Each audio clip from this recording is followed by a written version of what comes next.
Welcome, learners, to another deep dive. Today, we're cutting through some of the noise to really explore the essential pillars of effective governance and public service. That's right. We're going to unpack why things work, and maybe more importantly, why they sometimes, well, fall short. Precisely. We've gone through some pretty comprehensive material looking at, citizen charters, the quality of public service delivery, how public funds actually get used. And the big one, corruption. And the persistent challenges of corruption. Yes. Yeah. Our mission today is really to distill these complex topics, give you the core insights you need so you feel genuinely well informed. Think of it as getting a clearer perspective on public administration, but from your angle as a citizen. Mm-hmm. It's all about empowering you with a deeper understanding of how public services are supposed to function. Supposed to, yes. And what really stands in the way sometimes. So let's maybe start with a foundational concept. The citizen charter. Imagine you're signing up for something important like, I don't know, a new service or maybe a course. You'd expect some kind of clear document, right? Right, something telling you what you'll get. Exactly. Outlining the quality, the timeline, the cost, and crucially, how to complain if things go wrong. Yeah. That's basically what a citizen charter aims to be in the public sphere. And what's fascinating here is that this charter is essentially a public declaration. It's a commitment from an organization, could be public, could be private, about its service delivery. A commitment. Yes. It explicitly says, look, here are the services we offer, here's the quality and time frame you can expect, here are any costs, and critically, here are the clear ways to raise a grievance and how accountability will work. Its whole purpose, really, is to fix the problems people run into. And its origins, that's interesting too. Goes back to the UK. It does, yeah. John Major introduced 6 core principles way back in 1991, and later, Tony Blair's government expanded that to 9 principles. They tweaked it a bit. They did, rebranded it Service First. Now, the principles themselves sound quite straightforward. Things like quality, standards, accountability, transparency. The usual suspects. Right. But the real insight here, I think, is how often those last 2, accountability and transparency, tend to fall short in practice. Ah, okay. So the gap between the promise and the reality. Exactly. It highlights that gap. And if we connect this to the bigger picture, the Citizen Charter is, well, it's deeply linked with ethical governance. How so? Well, it fosters accountability, right? It pushes for adherence to processes and timelines. It helps build trust or rebuild it between the government and citizens. That trust element seems key. It's huge. And it ensures that when things do go wrong, grievance redressal happens in a way that respects human dignity. Okay. But for it to really work, a few things are crucial. The language has to be simple, accessible, maybe in local languages too. Not bureaucratic jargon. Definitely not. Yeah. And its formulation needs to be participatory, a genuine bottom-up approach, not just imposed from above. So involving the people who actually use the services? Yes. And crucially, the employees, the people delivering the services, they have to be well-trained and, frankly, empowered to follow the charter. Right. They need to buy into it. And then you need regular audits, feedback loops, and, ways to keep improving it. So what does this look like when we bring it to India? We adopted the model, but with a twist. We largely adopted the UK model, yes, but India added something unique, this idea of citizen obligations. Ah, okay. What does that mean? It suggests it's a two-way street. Citizens also have responsibilities like not making frivolous complaints, helping the process work smoothly. Interesting. So shared responsibility. Theoretically. But, significant challenges remain. Things like a lack of real participatory formulation. Still top-down sometimes. Often, yes. Staff who haven't really been transformed or trained to align with the charter's spirit. That may be the biggest issue. A lack of dedicated budget. Ah, the money. Exactly. Commitments are made, but often without the funds allocated to actually deliver on them. And that understandably leads to frustration. Yeah, I can see that. Okay, so moving from the blueprint, the charter, to the actual lived experience. Let's talk about the quality of public service delivery itself. Right. We all have stories, don't we? Good ones, bad ones, about interacting with government services. But how do we actually measure if they're working?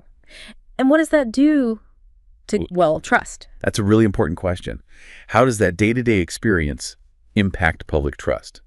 We can think about this through something called performance-based trust. Okay. It has 2 sides. There's macro performance theory. That's about big picture economic stuff. Yeah. GDP growth, inflation, employment figures. The headlines. The headlines, exactly. But here's the insight.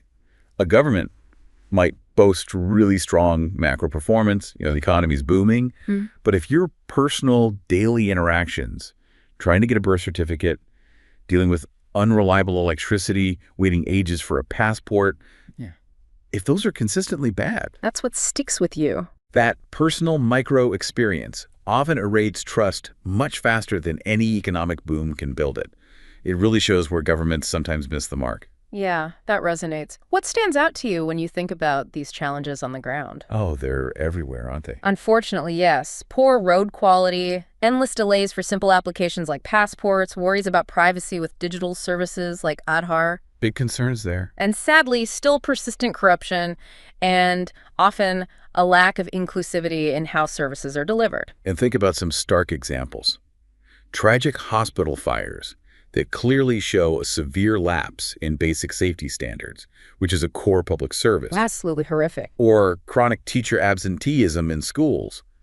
That's not just a statistic. It directly impacts learning outcomes for a whole generation. Yeah. These aren't just abstract issues. They hit people directly. So the solutions, they must be pretty complex then. They are multifaceted, definitely. It requires a systematic approach. It starts with what's called the service delivery principle, which is basically plan your services properly, build the capacity of your staff. Initiatives like Mission Karma Yogi in India aim at this. Right, the training aspect. Then deliver effectively and crucially, continuously improve based on feedback and actually monitoring what's happening. Makes sense. Leading by example is also huge. Ethical leadership, setting the tone, much like you'd expect in a well-run private company, say, like Tata. Setting the standard from the top. Exactly. And then there's citizen centricity. That's a term India's Administrative Reforms Commission uses a lot. And that means? It means involving citizens not just at the end, during implementation, but right from the policy formulation stage, making sure their actual needs are baked in from the start. So co-creating the services, almost. In an ideal world, yes. And I think you mentioned a specific model, Savatam? Ah, yes, the Savatam model. It means best service. And its real genius, I think, isn't just its structure, though it has clear steps. What are the pillars? 3 main pillars: a clear citizen charter, robust grievance redressal mechanisms, and a commitment to continuous improvement. Okay. But the shift in thinking is key. It moves beyond just reacting to complaints. To trying to stop them happening in the first place. Exactly. By analyzing why complaints are happening, the root causes in those grievance-prone areas, and fixing those systemic issues, it's not just about efficiency. It's about fundamentally rebuilding citizen confidence by solving problems proactively.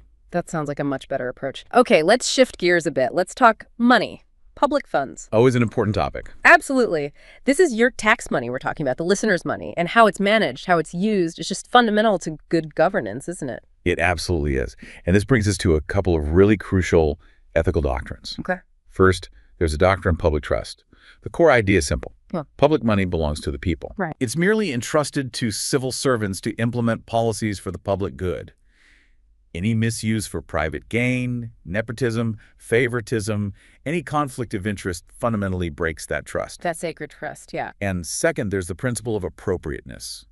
This dictates that funds must be used not only for appropriate purposes, but also through appropriate means. So both the what and the how matter. Precisely.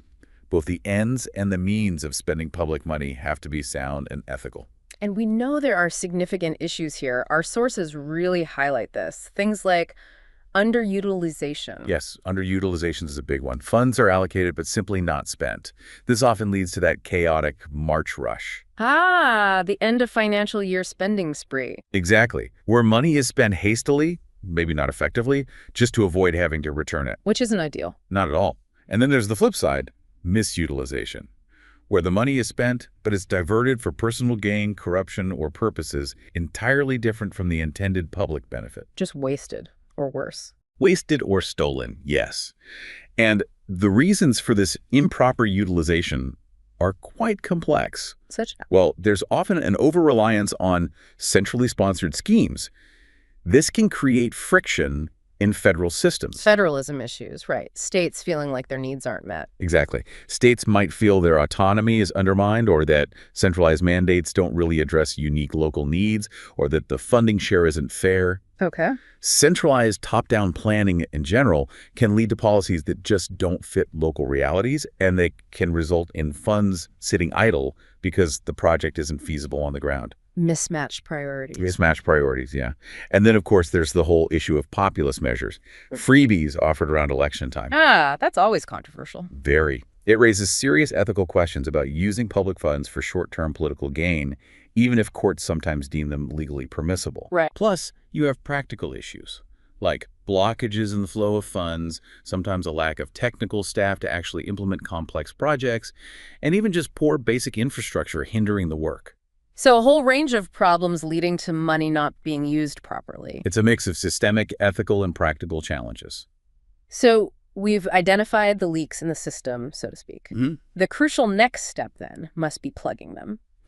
What are the most effective ways to make sure public money is actually used as intended? Well, fundamentally, the solutions involve reversing those issues we just talked about. Makes sense. So adopting more bottom-up planning approaches, really involving local communities. Resisting those populist measures that don't serve a sustainable public good in the long run. Easier said than done sometimes, I imagine. Oh, politically very difficult. Discouraging the practice of fund parking, holding on to money until the last minute. Actively investing in capacity building, training staff so they can manage funds and projects effectively. Better skills. Better skills, yes. And using technology. Sophisticated Management Information Systems, or MIS, India's Probity portal, is an example, a digital platform designed to monitor fund use transparently and track project implementation in real time. Using tech for transparency and accountability. That's the idea, making it harder for funds to go astray unnoticed. Okay. Now, we can't really have this conversation about governance without tackling, well, the elephant in the room, corruption. Indeed. It's unavoidable. It constantly makes headlines, and perhaps more than anything else, it just eats away at public faith, doesn't it? Absolutely erodes it. Transparency International has a pretty standard definition. Corruption is the abuse of power for private gain. Simple enough. Or for the interests of a specific group, not necessarily just the individual. It's the misuse of authority, whether it's for money or even just for favors. Doesn't always have to involve cash changing hands. Okay. So influence peddling counts too. Yes. Fundamentally, it includes dishonesty and criminal activity, a knowing violation of rules for some kind of personal or group benefit. And it seems like it takes so many different forms. It does. It's quite insidious. Yeah. The UN, for instance, categorizes it. You have Okay. things like minor use of influence. Like calling in a favor? Yeah, subtly getting someone to bend the rules for you. Then there's institutionalized bribery, where corruption isn't just isolated incidents, it's actually embedded in the system, part of the culture. That sounds much harder to root out. Much harder. And then you have grand corruption involving governments themselves, the major scams, high-level stuff. Right. And, of course, what most people experience day to day, petty corruption. The small stuff. Yeah, paying a small amount to jump a queue or speed up a routine process, get a document stamped, things like that. And the Prevention of Corruption Act in India, for instance, also details specific types. It goes beyond just, taking money or gifts for doing your job. What else does it include? Crucially, it includes illegal gratification for forbearance of duty. Forbearance. So not doing something. Exactly. Essentially, the non-performance of a duty by a public servant. This is critical. Yeah. Sometimes corruption isn't just about what you do, but what you fail to do, especially if there's a quid pro quo involved. That's a really important distinction. It is. It also covers things like favoring or disfavoring someone improperly, Yeah. and criminal misconduct like knowingly violating rules or having assets way beyond what your legitimate income could explain disproportionate assets. So what drives it? What causes corruption? We know greed is a factor. Greed and materialism are definitely part of it. But the sources also point to things like willful abuse of office people, knowing they have power and choosing to misuse it. Poor ethical frameworks within organizations, weak oversight, and sometimes the very avenues created by complex or opaque procedures, they can inadvertently create opportunities for corruption. Systemic loopholes. Systemic loopholes, exactly. And there's an important distinction between coercive bribery, where you feel forced to pay to get something you're entitled to. Like paying to get your electricity connected on time. Right. Versus collusive bribery, where both the giver and the taker are actively, willingly participating in the corrupt act. Okay. And the law treats those differently now. The law has evolved, yes. Recent amendments, for example, make both giving and taking a bribe a crime. However, there's an important immunity clause. For whom? For someone who was coerced into giving a bribe if they report it to authorities within 7 days. Ah, okay. An incentive to report it if you felt forced. Exactly. And the effects, they must be widespread. Devastating across all levels. For individuals involved, there's guilt, the risk of legal consequences, and it often impacts their families significantly. The ripple effect. Absolutely. For organizations, it just ruins reputations, causes financial losses, demoralizes honest employees who see it happening. Yeah, that must be terrible for morale. It is. And it diverts resources away from where they're needed. Ultimately, it often leads to more external regulation and scrutiny, which can stifle innovation. And for society as a whole? It creates this really damaging negative feedback loop. It disturbs the moral fabric, you know? It lowers the quality of services for everyone because decisions are based on merit or need. And it severely disadvantages honest citizens who play by the rules but get left behind because the system is rigged against them. It just poisons everything. Pretty much, yes. And the challenges in actually fixing it and rectifying corruption, they must be huge. They are immense.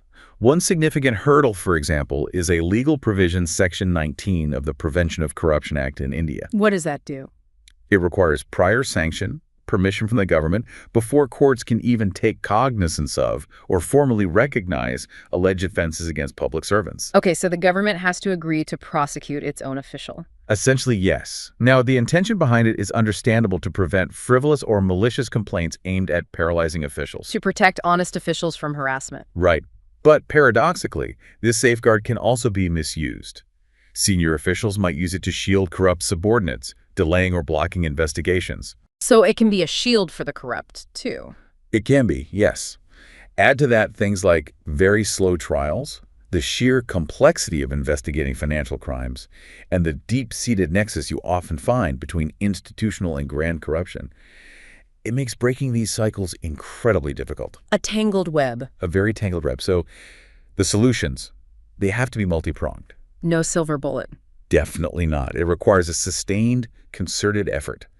Things like strengthening ethical frameworks, better training, promoting a culture of integrity from the top down, fostering transparency and e-governance, using technology to make processes clearer and reduce face-to-face interactions where demands can be made. Making things visible. Making things visible, yes. Empowering independent institutions, bodies like the Lokpal or the Central Vigilance Commission, giving them teeth and resources. And what about outside of government? Crucially important. Supporting and protecting civil society organizations and whistleblowers. They are often the ones on the front lines exposing wrongdoing at great personal risk. They need encouragement and legal protection. It really is a battle fought on many fronts. Wow. What an illuminating, if sometimes sobering, deep dive that was. It covers a lot of ground. It really does. We've journeyed through the Citizen Charter as kind of your service blueprint. Ideal. Confronted the real-world nuances of service delivery quality, unpacked why the ethical use of public funds is so critical. And the consequences when it goes wrong. And explored the pervasive, damaging challenge of corruption. We hope this has given you, our listeners, not just facts, but maybe a better framework. A way to critically analyze how public services are functioning or not functioning and where improvements are so desperately needed. Yeah. It really is about empowering you with the knowledge to understand the mechanisms that underpin governance. And maybe to demand better. And to demand better, yes. Yeah. So as you go about your day, maybe consider this. How do these principles, the Citizen Charter ideals, quality service delivery, ethical fund, use in? How do they actually show up or not show up in your daily life? Big question to ponder. And perhaps what role do you play, even in small ways, in fostering a system that values transparency and demands accountability? Something to think about.